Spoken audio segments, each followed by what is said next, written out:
Common Knowledge Podcast. I'm sitting here with my co-host, No I.D. I am Ken, the analyst, and I'm here to give you the second episode. Ooh, that was kind of corny. Man, I'm gonna have to work on this intro. The first one was way better. It didn't come out as I thought it was gonna come out. It's all good. It didn't come out. At least I got the name right though. I got the name right. Yeah, so we back in action. So, Yeah. So How you been? How you feeling? I'm doing. I had a lot of things really just on my mind. Talking to like my little brothers and they dealing with their own strikes and things like that. Yeah. So really, what they life made me think of is in Greek mythology is a titan called Atlas. Yes, I'm very familiar. So like in Atlas, he's a titan that's cursed to carry the world on his shoulders. Yes. Zeus put it on his back. Yeah. So it's like the metaphor of him being a man with the world on his shoulders. Like we all are men with world on their shoulders. Yeah. So like my brothers, they got their own things. So it's like I can't help them carry their own world because we all got a world on our shoulders. Yeah. But just to like let them know that I do acknowledge it, and Mm-hmm. I acknowledge everybody's world on their shoulders. Mm-hmm. But like being a man and feeling like you have a world that you have to carry alone, like you can't ask nobody for help and things of that nature, because it's like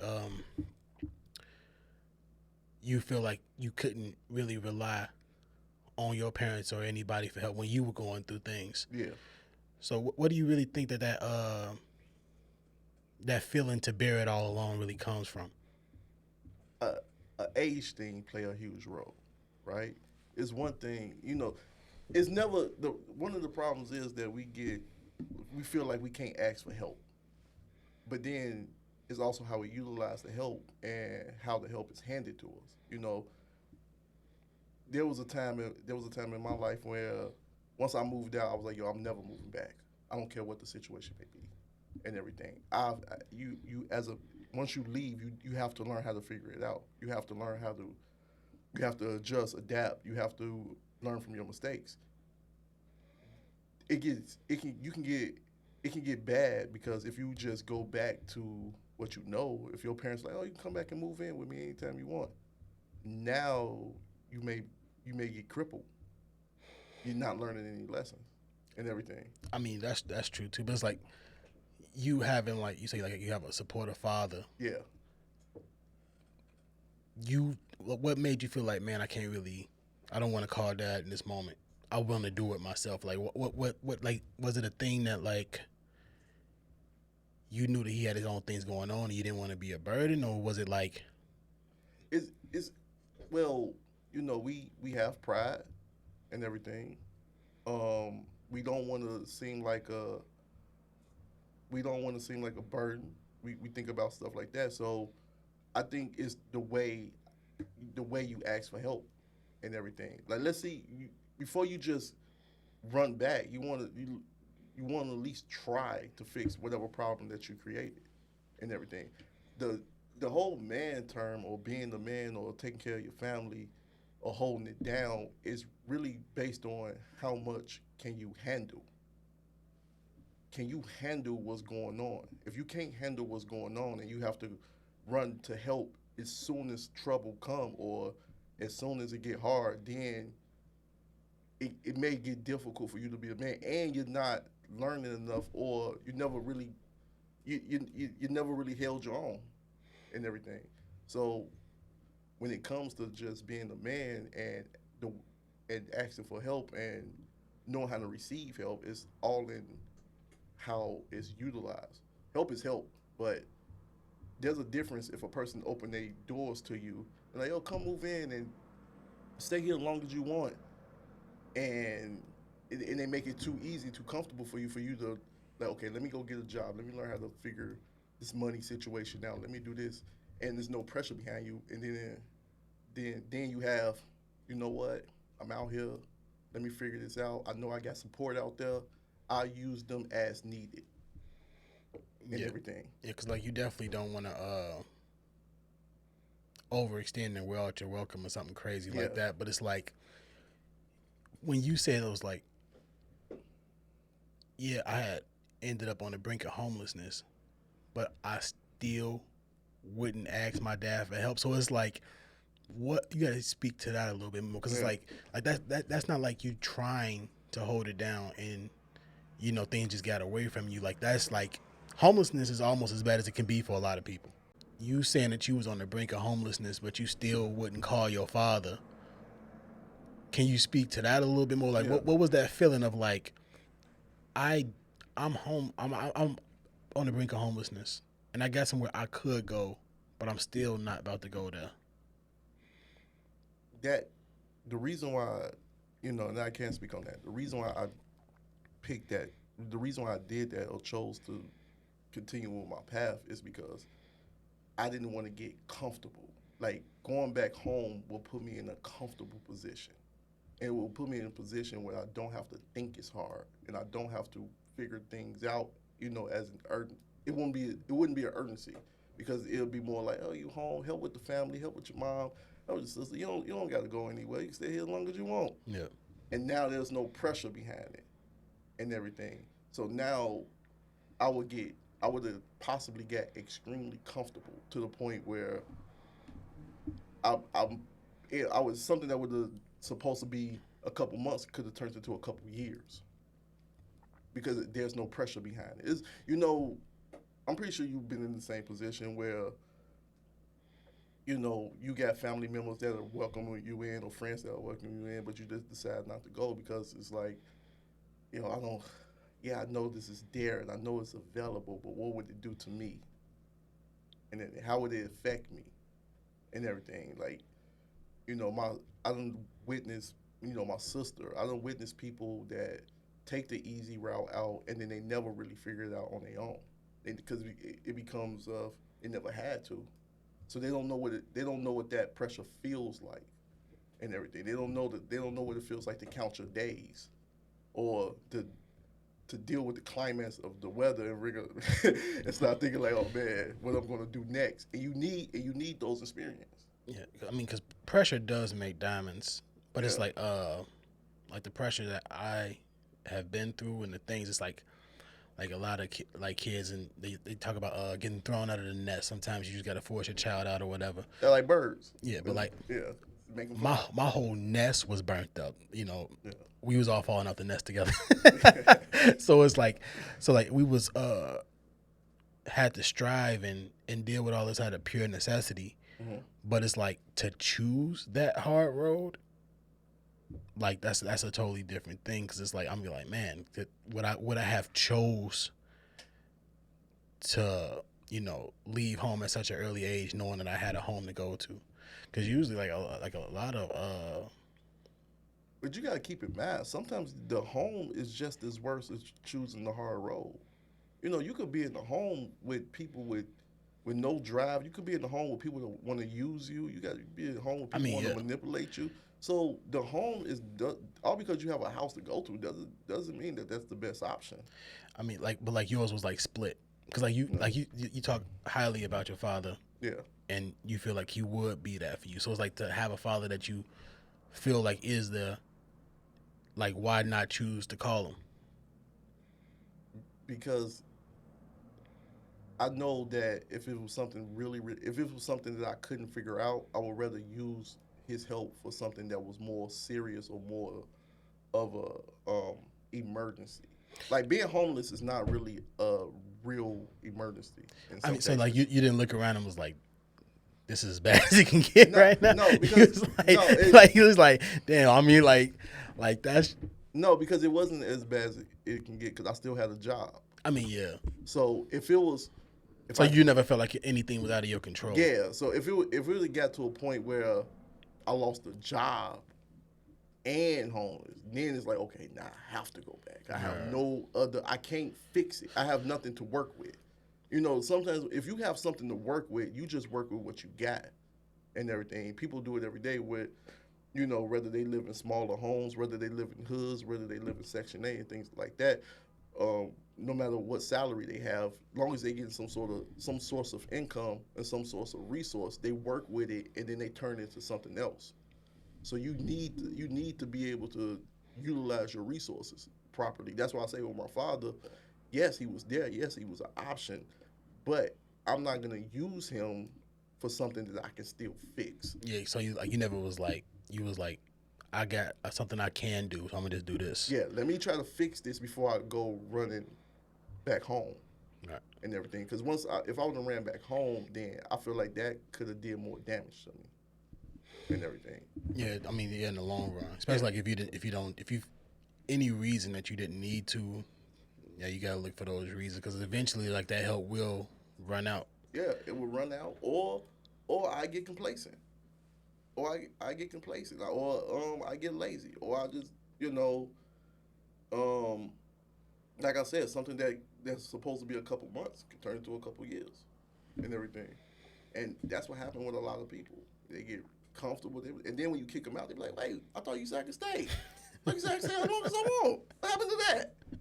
You said," Yeah. and everything. That's when the sense of entitlement come in. That like, well, I helped with the dishes. I was cutting the grass and everything. And so definitely like being self sufficient is definitely the goal. But do it ever feel like overwhelming just the thought of like, man, if I make any mistake, everything out of whack?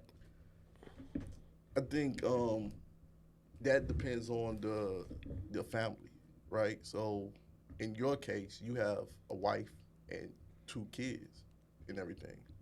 So you're not really you're I would say that in your situation, you know, your decisions matter and everything because you holding the house up. You're paying all the bills. I mean, Well, and everything. If you fall or something happened to you, now your kids is affected. Now your wife is affected. If the bills don't get paid and you're the one that pay them, then everybody suffers. So you have to think about other people and everything. Same with me too. You know, I have a girl, but yes, it can't get that way, especially if you don't have somebody with you to help you strategize or help you plan or kind of help a little bit while you do what you're doing and everything. Um, so it can get a little overwhelming, but I think it only gets overwhelming when you have another adult with you that's dead weight, and you just looking at them like, why are you around? Like, I can't even get an idea from you, a clue. So that's when it turns into that. I mean, it's like I can speak from my perspective of having a wife and family because like my decisions are definitely not my own. They always in mind. Yeah, But like I told you, I started off talking about like my baby brother.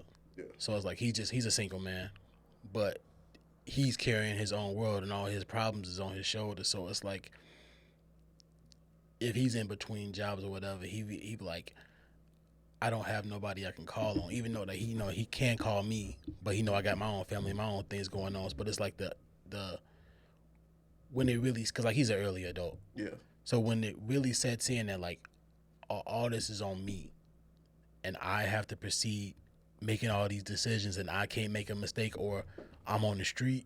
It's like a lot to take in all at one time because it's like I referred to off mic about when does the boy become the man? yeah. Because like us as men, we have a good sense of all the responsibilities that we have and what it takes. But when does the boy become the man? The you know, I think the boy become the man when he start making the proper decisions for him, his family, and everybody around him, and also be learn and also be in a position when he learned from all his failures and he's able to give advice so other people can become a man or become just as strong as him. So I don't think if you want to be honest with you, there's really no time. Like there's no win. I mean, it is a win, but there's no okay. You get into 18 to be a man. Like at 16, you can't be a man. It's impossible, and that's not true because you have some 16 or 15 year olds or That got that like responsibility. yeah, like most women move out earlier than men. Like there's a study that most women are independent, get their own home, and take before we do, before males do. it's more of a maturity thing. When do you mature? When do you stop making the same mistakes over and over again? When do you stop letting your emotions get the best of you and everything? When do you stop being selfish and everything?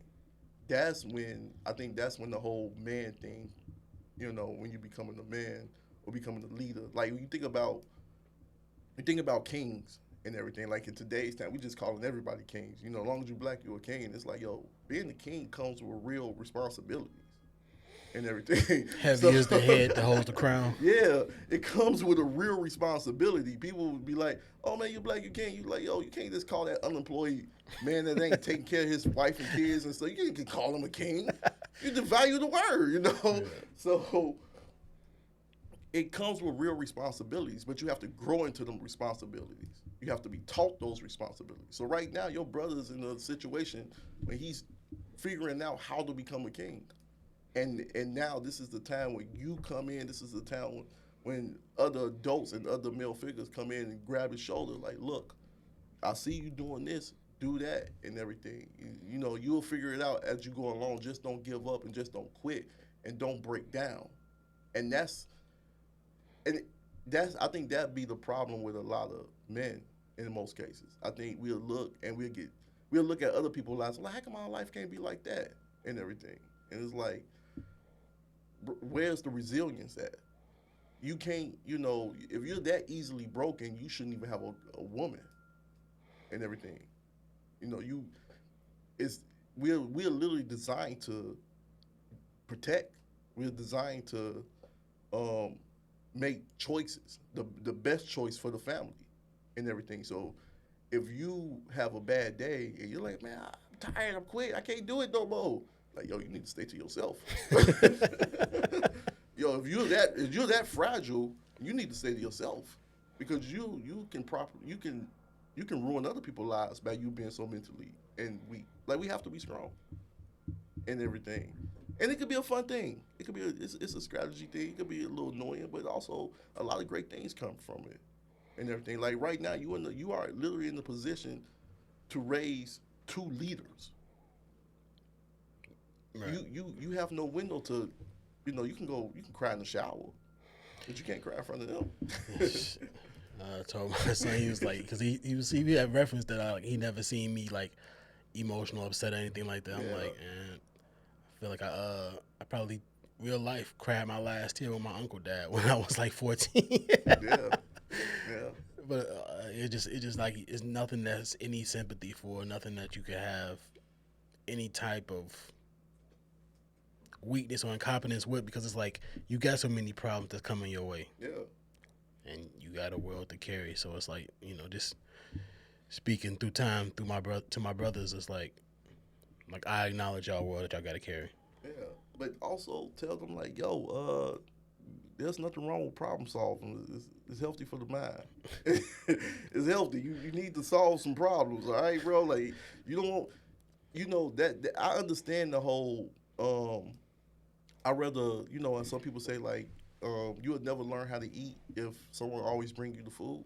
So which one you rather have? You rather have someone bring you the food or someone teach you how to make your food or teach you how to hunt or whatever the case may be, or teach you how to fish and everything.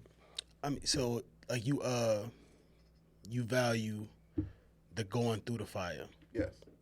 So like that leads me into like a kind of a sad tangent. Like I know like you're not like a religious person. Yeah. But a lot of problems that people have, one of the main problems that they're having with modern day religion is the problem of evil. Mm. So what the problem of evil entails is like, if God is all good and all knowing and all loving, why does all of these bad things happen? Why do you have a child with cancer? Why do you have all of this? So modern day apologists would say, it's good to have to go through that because you're stronger after you go through it. Mm-hmm. But it's like Martin Luther King had to be here, and it's good that he was here to help fight racism. Mm-hmm. But do we value that he helped overcome racism more so if racism never existed? would you say that the problem is better that it existed because we overcoming the problem than the problem not exist at all? That's a powerful question. Because you're saying like problem solving, overcoming things Yeah, is what's the journey of life. But yeah, would yeah. you, if you didn't have to go through the problem, would you still say go through the problem? No, I wouldn't say that. If you didn't have to go through it, then the world would be perfect. It'll be absolutely it'll But be you perfect. wouldn't value men becoming strong because of the adversity they overcome. Well, you got to think like if we never had that problem, we don't know. So we if so basically what you're saying is if racism never happened, then Martin Luther King don't exist. Right. So it's no There's need no for need for him. yeah that leads us into a position of everything just going perfect. So when the world come across its first problem, its first villain, then that situation is going to happen regardless because the first villain that come around, no one's going to know how to handle it. No one's gonna, the first villain that ever they'll be like, you know what? I'm finna take these 5 people and whoop them. The world we go like, what? Why are you doing that? What do we do? And everything. You come here too. So that would lead to the world would be perfect. Even in that situation, in your analogy, like somebody would have to stand. Somebody would have to fight the first villain and everything. Yeah. And now we got to choose who's going to do it. How many people are going to die before somebody stands up? And that's what really happened in everything. When you think about slavery, when you think about how some of these people took over villages and countries and things like that, it had to get some thousands of people had to die, if not hundreds, before one stood up. And that one person that stood up was enough to give other people encouragement. And it's so crazy. So it'll be like 100 people, and that one person that stood up will only give like 2 people encouragement. Everybody else still scared, Yeah. and that 2 give 3. So Martin Luther King, what he did was critical because it had to reach other people that feel the way he feel and be like, you know what, if he can do it and he's willing to die for it, I need to stand behind him to help change something. Because if he don't do it, no one does it, or it don't happen at all, and slavery and segregation goes longer and everything. We don't get to this point, or we do get to this point, but maybe we get to it in 50-30, you know, year 50-30 instead of where we got to it now and everything. So it's important.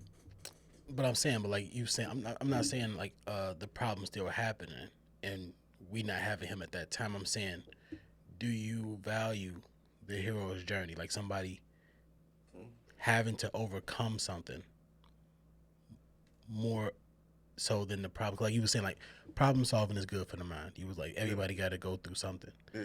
But do you value them more after they went through it, or would it still have the same value if they never had to go through it? We tend to give those people more respect. That's why it's like a. That's why even in today's time, we use it in today's time when we look at suburban kids and city kids, right? We look at suburban kids like, oh, you got everything. You got your parents. Y'all come from a happy home. And then we look at a city kid and we hear his story. You're like, oh, he struggled. Oh, he did okay. And we that's the whole underdog thing. That's why everybody always cheering for the underdog, because the person that already got everything intact, it's kind of like a boring story. Like, yo, you ain't really go through nothing. See, like Yeah. so Yeah. you're talking about the story and the journey. So that's Yeah. what you value. I mean, it makes you respect it more, But I'm saying, and it gives you hope. Yeah. so Yeah. like Yeah. so like what I'm saying is like so are we glad that racism existed so that we can overcome it more so than Bro, are if you it trying didn't? to trick me? Or No, something? no. What you trying to get me to say? I'm just saying. Like, what are you trying to get? this What do you want me to say? this is an actual problem. Like it's Yeah. so it's like, if are you valuing like somebody actually going through the problem? Like, do you appreciate the problem that we could overcome a problem more so than if it didn't exist and we didn't have to? Well, I'm gonna take the racism part out of it, and And that's the extreme. So I'm like, okay, yeah. But what I will say is this.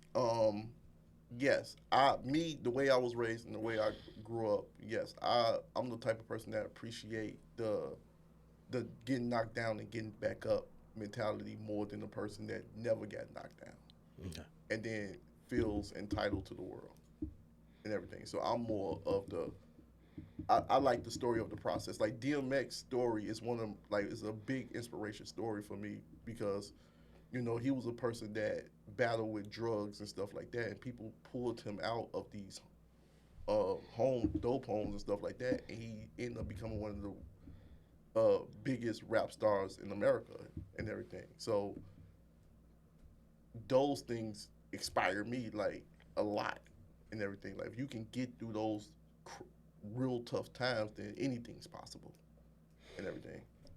Yeah. And there's a such thing as well,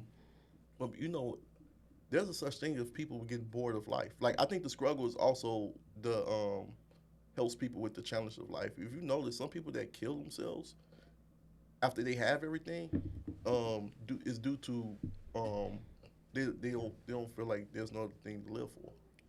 Yeah, you don't have anything to work towards, Yeah, nothing you to got nothing strive to work. towards. Yeah, so that does plays a huge role. So you may need a challenge and everything. A enemy here and there is important. A hater here and there does help.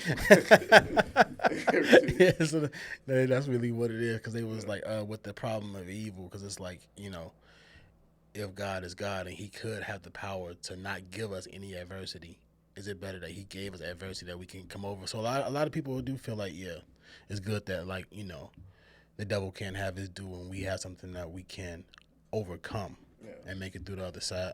yeah. Yeah, that's definitely one thing. So speaking of all this man talk, I guess we could try to get into the Young Thug situation. Yeah. How you feeling about it? It's a lot with that. Like he coming from, especially in an interview he had. I don't know if the one with Aiden Ross is out. I hope he don't do that one. Yeah. But if he does do it, he ain't gonna be able to get across what he's trying to get across. But in the one that I saw, he was just mainly speaking from a point of betrayal Yeah. and how he brought Gunna up, put him in this position, Hmm. and then was basically stabbed in the back by the choices he made. Because he was saying the state in the case they was looking at him and Gunna as the two millionaires, so they the two leaders of YSL. Yeah. But Gunna doesn't have a street background at all. Hmm. But he's around all of this street activity happening. Yeah. So of course he was going forward, but it's like I don't. Yeah. Go. yeah, but it was like should he have folded like that on somebody that did so much for him and put him in that position? And is Young Thug owed a conversation? You know, I will say this. I do think, I'll wait.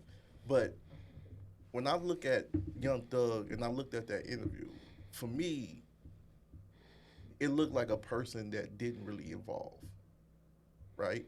So, and that's why I was like, yo, even when he was speaking, he was like, yo, I'm a real man. I do all he spoke about is all the good things that he done and everything. Like he was just a flawless individual, which I doubt and everything. When you even when you look at how Gunna played his case, and even though he said, even though he was the first ones to, he was the first person to take a plea, he didn't have to testify against Doug. I think Doug, I think Doug should have looked at it as like as he was sitting in jail and everything, and he was doing his phone ups because he looked like he ain't work out at all, and everything. He looked like he was just picking up that phone like one, two. He did like 100 phone ups, but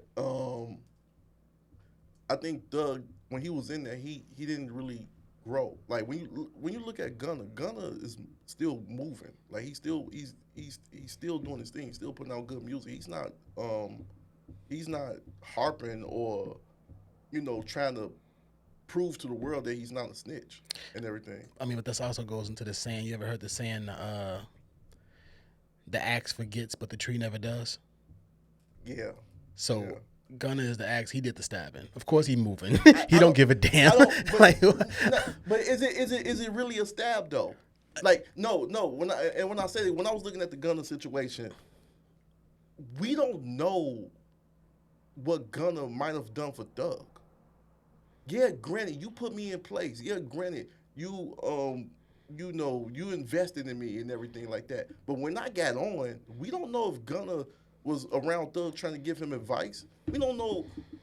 Like there could have been a situation where Gunner was just getting smarter and everything, and he was probably on his way out the door from removing himself from that type of activity and everything. And it could have been a situation where like, yo, Doug, like, well, we can be better than this. We don't have to do this. We don't have to deal with this. We can move forward from this. It's just so now it's a time thing. It just so happened that he got pulled in the circle. But if I'm Gunna and everything, and I'm looking at 10 years, or I'm looking at whatever time I'm looking at and everything, and they like, yo, all you have to do is say this is a game. You don't gotta testify. You don't gotta point them out and everything. All you have to do is say it's a game, and you go home today. Now that's I don't think anybody. I don't think anybody. I don't think a lot of people was looking at that and turning it down based on this thing we call loyalty and real man and street stuff. Like that's I don't. No one in this room. You're not even you. If you get pulled into some stuff and they like, yo, all you gotta do is tell us that your wife is putting whatever in whatever she's making, and you go home. Or if you don't, you're doing like 10, 20 years. That's a very hard choice for a lot of people. Like Gunna was like, yo, I got my whole life ahead of me. I'm not finna spend any more time in here. And we don't even know, like, you don't even know how it was for him in jail. Like he could have been his cellmate could have been like a racist white guy that don't know anything about him. So it could. I think that decision. I think when it comes to Gunna, like I will say this, I feel like Gunna do owe him a conversation, but I don't think he owed him his life. not his life, but it's like they had no case without him doing that. They had no case. So it's like, yeah, you trying to be self-serving and you trying to run up out of jail, but it's like if they have no case, so it's like him losing his life is not on the table. They have no case. The only case they have is what he said. Mm-hmm. Of course, him being self-serving to get out of jail earlier, is that worth? Because like Thug was facing life in jail. Yeah. Was him getting out at just like a little bit earlier worth almost giving the man that put you in position life in jail? I will say this. That's tough. That is tough. And you know what? Like to go back, right? When you think about the reason why, like the reason why snitching is such, why people frown upon it so bad, right? So it's like what you just said earlier. If we do this and no one has a case and we have a story, I mean, they don't have a case, they don't have the evidence, they don't have the gun, we have a story. We stick to the story, everybody go home equally. The same. Everybody goes home and everything. And if we don't, if we don't stick to the story, if one person, are aware and you tell, then for your own self benefit of getting out, then yes, I can understand the anger with that. I Part of me feels like, okay, if hypothetically, if I see you gasping for air, and I walk up to you and I give you at a gas station, you gasping for air, and I walk up to you and give you an inhaler, and then you walk up to the clerk and you buy a $10,000 lottery ticket and you win $10,000. Are you entitled to give me half of that? I mean, that's a stretch, but like, but do you have to give me half because I gave you the inhaler? I'm like, yo, I saved your life. If I didn't give you my inhaler, you would have been dead, and you would have never got the. You owe me that. You owe me I half see of what that. yeah, but So yeah, that's a stretch. I feel like in Gunna and Doug's situation, yeah, you put me on, yeah, you did all this stuff for me, but yo, you was out here wilding. How much of my life do I owe you? How much is your loyalty? Can I buy your loyalty right now? I mean, like being on both sides of the blade. It's like if you sacrifice for somebody, you do feel that you owe something, depending on what you've done. So it's like, if my mama's living on the street, and then somebody comes and buy me and my mom a house, I would feel some type of, Appreciation. yeah, and possibly something's owed because they've sacrificed a lot and they've done a lot. So it's like, can a person's loyalty be bought? Kinda, in a way, but it's like how much is actually owed on whatever Yeah, a person has done. That's like a separate question. Like, when is a person asking for too much? yeah. So, would you say that me potentially doing 5 to 10 years is that? Would you say that's a lot to ask for, or would you say that's yeah, you put me on, you made me millions, and since you did that for me, I'll do 10 years in jail for you. Is that fair? It depends on, because like it's really how it's looked at. Because it's like, as somebody that doesn't want to go to jail, it's definitely a lot. I'm not trying to go to jail, Yeah, yeah. but depending on like what this person has done, That I and it's like, so I can do 5 to 10, but they can lose their whole life. It's I think I think Doug was being a little dramatic how so? because you got to think he was in the RICO, Right. so he is a list of things that they're trying to pin on him. The gang thing, they still, even though he admitted to that, he didn't admit that Young Thug did any crime. So Thug still have a fighting chance and everything. I think Gunna knew that too. I think he knew that, and that's why he just whatever. I don't think that Gunna took the first deal that was offered to him. I don't think Gunna took the deal of tell us everything Thug did and everything. I don't think he took that deal. I think he took the best deal. Okay, so all I have to do is say this. I don't gotta testify against nobody. I don't gotta point no names out. All I gotta do is say this again, and then I go home. But like, And I think he did it. I think he left in the way without actually putting anybody else in jeopardy. I can't say that. I can't say, because the way the RICO works, it only works because like usually, like, even like what Diddy got charged with RICO, Yeah. Young Thug got charged with RICO. They don't have them as the head of the organization doing any crimes, but they have everybody that's around them doing crimes. So how do we connect the person that we want to paint as the head to something that we don't have them involved in? We say that it's a organization, a criminal organization. So without nobody saying that it's a gang, so you can't make it a RICO and you can't charge Young Thug with anything. But so him saying, as what they putting him as the number two in the gang, Yeah. if the number two person of the gang says, yeah, we're a gang, then it's back on. Yes, that is what happened. It was back on, but it's better than saying then. It's better than him saying like, yeah, Young Thug was the person that ordered the kill. That's a far. That's a line too far. That's no, but He ordered to kill. But that I'm pretty sure that's what they was asking for. Yeah, for him to Yeah, put him right in the crime. Yeah, they were like, yo, can you tell us I'm pretty sure they was asking for those things. Right. And he was like, no. Well, can you at least do this? If you don't do this, we're gonna hold you. And even if he didn't do that, they're all gonna get affected.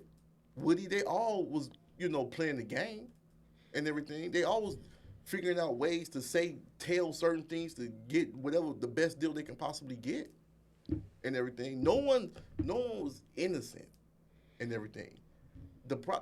This is when things get kind of crazy, is when people out here wilding, and then I supposed to suffer from your wilding and everything. When I think about that interview, I think it's two things I learned from that interview. One, if everything he's saying is true and he's a straight up solid individual that never did anything wrong and never lied to anybody and never, owed anybody money or backstabbed anybody, salute to him and everything. And he's moving off his heart with this industry. You can't do that.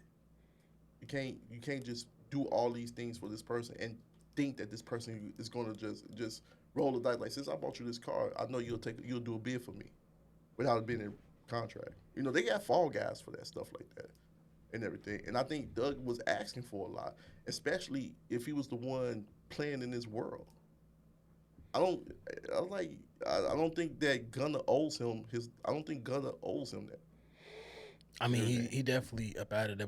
So what? I think Gunna's owed him an apology. Like, hey, I'm sorry you had to do a couple. I'm sorry you had to do 2 years more.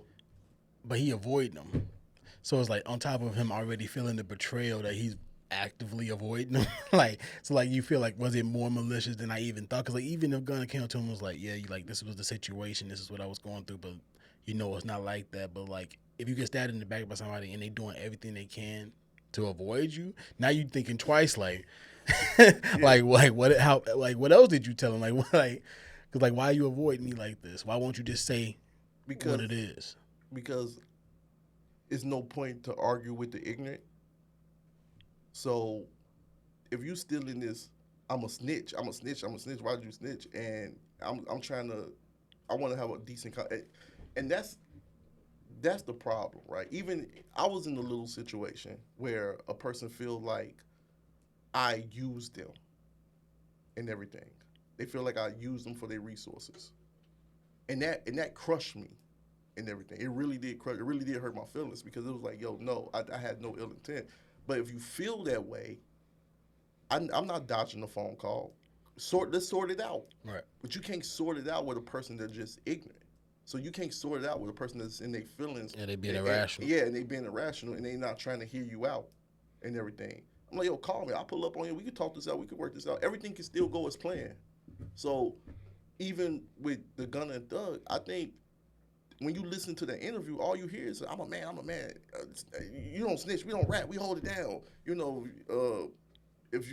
I don't, things like that, like, it's more of like, yo, okay, so how can I conversate with you if you're going to continuously call me a rat? How do we get to a point where it's like, okay, I did this because of this and I didn't want this. Do you forgive that?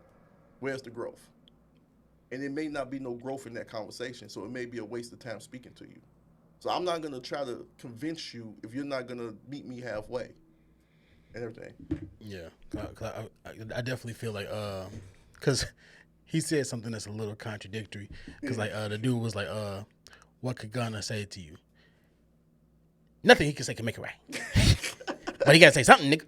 So it's like, okay, so if you saying nothing he can say can make it right, but you want him to say something. Like, I understand that you want him to say something, but it's like you can't set your your barrier at it's nothing that he can do to make it right. But I want him to do something, so like you're not even leaving the door open. So it's like I believe that that's just the emotion talking, because like you got to leave some type of door open that like why, and now that you didn't put it out there that he has no chance to make it right, why would he even try now? Yeah.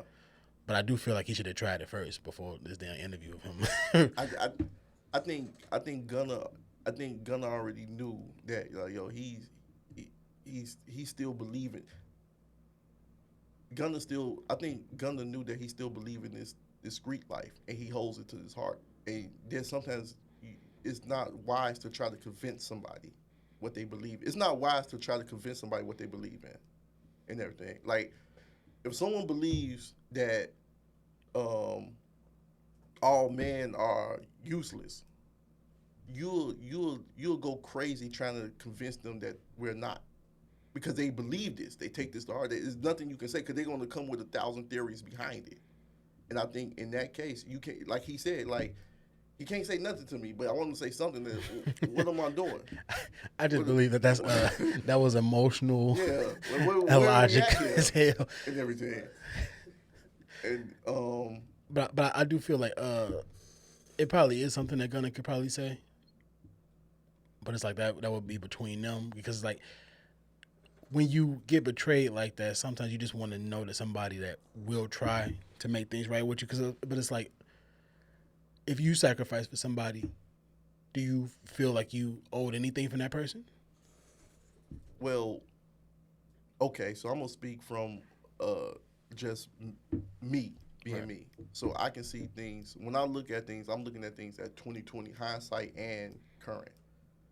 I have been in positions that I done borrow money from people and I couldn't pay them back and I couldn't face them neither. So I know what that feels like. Right. So if a person did something like that to me and then they're avoiding me, and I can understand it. I'm like, well, they probably feel like they probably think I'm a snap or they probably think I'm gonna be upset. That's why like for me personally, I always tell people like, yo, it's okay. It's okay. If you don't get it, it's okay. And everything. A lot of people don't let people know that though, and that's why people do Yeah. what they do, and everything. That's why people run off on people because in some cases, if I'm being honest, I think most people when they do stuff like that, I think they feel bad internally, Yeah. and they don't want to deal. They know they know that there's going to be consequences, based on the person. Some people you might get slapped. And like, man, I know they're gonna slap the shit out of me, man. I ain't gonna even before I get the first word out of my mouth, I know this is gonna sight. Like, damn, I gotta do this and everything. And they don't want to, but they know that the person is not trying to hear what not trying to hear what you're trying to say. And I think that's the unfairness. That I want okay, I may be that's not unfair, but be in their shoes for a second. I'm pretty sure there's a woman that you lied to. I'm pretty sure you don't let somebody down in your life and everything. Can you honestly say you walked this earth without letting somebody down? Definitely not. But it's about how you handle. How you handle it? Yeah, because it's like as far as like we could say that we feel that Young Thug was asking for too much from Gunna for him to sacrifice like that, but something definitely is owed. So it's like, where is that line? Because it's like I know how it is, like when you like sacrifice for somebody and they stab you in the back, and then it's like it's the other side of the coin. They be like, okay, But is it the stab in the back? for Gunna, No, really. When you really think about it, is it the stab in the back? it could be looked at like that. I mean, 'cause Yeah, it's like, when you look at the optics, it looked like that. But like I said, we don't really know what things that he contribute. Like people may feel like if you didn't know me and you go off everything that transpired, it can look like I did some stuff like that. But you don't know what I did in the process. You don't know what I brought to the table and yeah, everything. but like if Gunna was bringing something to the table that was really helping Young Thug, he wouldn't be so upset. So it's like, when we look at two people and we look at both of their actions, we could pretty much infer. You now you're still on the same stuff and everything. Who want to stay around that? But he was saying that he's, he trapped because his life is so different. He don't know how to move on because You, the knives in the back. you know what the intro is in that interview? What he said? In the intro, he was like, "Yo, my father had 15 kids, and he had to keep going, keep pushing. He never stopped." He talks about this repeatedly through the interview, like, "Yo, you got to keep pushing, keep going, keep pushing through the interview." But now, when it comes to him that actually have to do it, you're like, "How can I do it? I'm in hell." And it's like, yo, you're not the only person that went to jail and came out and had to recover. Like, Gunna is Gunna is a prime example. When I look at Gunna, I'm like, yo, this is a person that didn't let his past cloud his judgment. He didn't let that situation take over who he is. He didn't let his failures determine who he is and everything. Like most people, when they come out from being a snitch, people hide and everything. He like, yo, I'm gonna get better. I'm gonna work out. I'm gonna start this youth. I'm gonna start a exercise thing. I'm gonna keep dropping music. Doug is the only one that's still in the past. He's the only one that's still in. He's the only one still in. He's the only one still in. He's like 3 years back. He's like before he went to jail. I mean, but I gotta shoot him some bail because It's always easy for the niggas that did the stab and the move on. You'll see that, bro. You will see that. You will see that. Let a nigga blow up your car, so he run out and tear up your car, or whatever. Yeah, that nigga will be moving on, and you gonna be thinking about your car that's tore up. Like, yeah, like it's always easy for like the other person to move on. It's like, I yes, especially when the move. I don't know. It's not easy because it's in the back of your mind. That's in the back of his mind. Like I'm pretty sure that he wished that it didn't play out the way he played out. I'm pretty sure if they all didn't get jammed up, they'll still be together today. But now I think in what you're about to witness, I think you're about to witness another Dame and Jay-Z situation. It's just in a different scale, in a more younger, lower scale, and everything. I think you're about to witness Gunna really, really evolve and grow, and you're about to witness Doug fall flat on his face and everything. And it's gonna be based on what, like Doug's movement now and everything is gonna be very, very critical and everything. yeah, he definitely getting washed. Yeah, Yeah, so right. he's gonna have to really figure a new lane, a new path. He's gonna have to really clean up his image and everything. Like when you think about Gunna, you don't even think about that case. I mean, No, people. I don't. In the beginning, yes, but now it's a distant memory. yeah, he moving on. Yeah, He's he's selling out moving on. shows. Doug, it's like yo, bro, you still harping. Everybody been out of jail. Woody's been doing shows uh, with Charleston White. Everybody done moved on, and you're still talking about shit that happened 3 years ago. You know, now you're looking insane and everything. So yeah, I think it's one. I think Doug is the example of what happened when you don't grow. What happened when you don't learn anything in prison? What happened when he's a perfect example of what happened when you don't work out in prison and everything. For real, he's a perfect example. I'm like, oh, so that's what happened when you don't when you don't pick up a book. He was definitely an emotional wrecker now. Yeah, And he's talking about like now that all the calls is getting leaked and him just yeah. talking. He was like, That's what. he talking to my girl all day and night, trying to keep my mind off of what's going on. So it's just like his head. He definitely couldn't handle that. But it's like, what would your mindset look like if you know that you fight 99 years? Is it hard to just be like, I'm gonna just cool, I'm gonna just stay focused? Like that's tough. I can. It would be tough, but then you got to take accountability. Sometimes you just got to take a step back and look at everything that you've done, and then look and see why I'm here. Like this is why I'm here because I was playing these games. His music tells it all. And now when something real now when it steps to his, that's what he said. One of the things he said in the interview, like I wanted all eyes on me. I don't care what it was. Now you got some sharks on you now, and everything. And how you gonna deal? And it kind of goes back to what we was talking about earlier, going through the process and handling it, being tough, and and strategizing, taking accountability. I was on some foolish stuff. I learned from it. Now I'm trying to get back to the music. I'm just trying to clean up my act. Gunna's still my man. I understand what he did. He got a family. He got his whole life ahead of him. He ain't said nothing bad about me. He ain't said that he never not show appreciation for me. So why should I still be mad at him? But he like, nope, he snitched.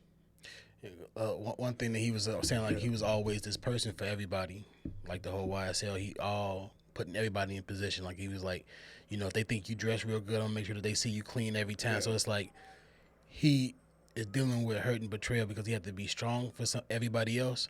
But now he can't realize his own blessing now is that if you could be strong for everybody else, now you can be strong for yourself. Yeah. Yeah. And when you put it that way, he is blinded. He has been and he's been ungrateful.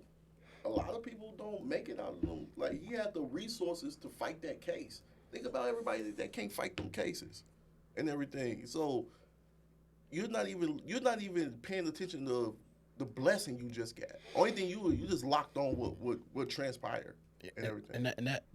I felt that before. Like people start falling off, you get betrayed, different things like that. But it's like he believes that he is a great man that's been a help to a lot of people. So it's like I had to realize that for myself. It's like if I'm being a good person to somebody and then they flake off or fall out with me, it's really their loss because like I know what I bring to this right here. Yeah. So it's like if Gunna falls out for him and he truly believes that he was there for Gunna more than he was for him, then it should be Gunna's loss in the end. And we gotta get ready to wrap it up and everything. I'm gonna leave you with a couple questions, but I remember my niece said something so real, and I think my niece is like, maybe at the time she was like 16 or something, and everything, and she was like, man, you can't even ask for a favor without somebody counting.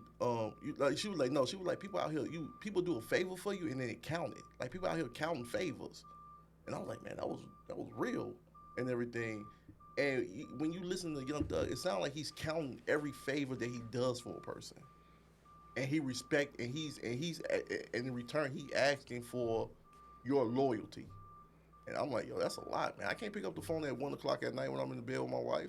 Like, hey, I bought you some clothes. I bought you that jewelry. So that's asking for a lot. But yo, this was Common Knowledge Podcast. So we were sitting here with No I.D, Ken the Analyst, and we are out. I see y'all later. Peace.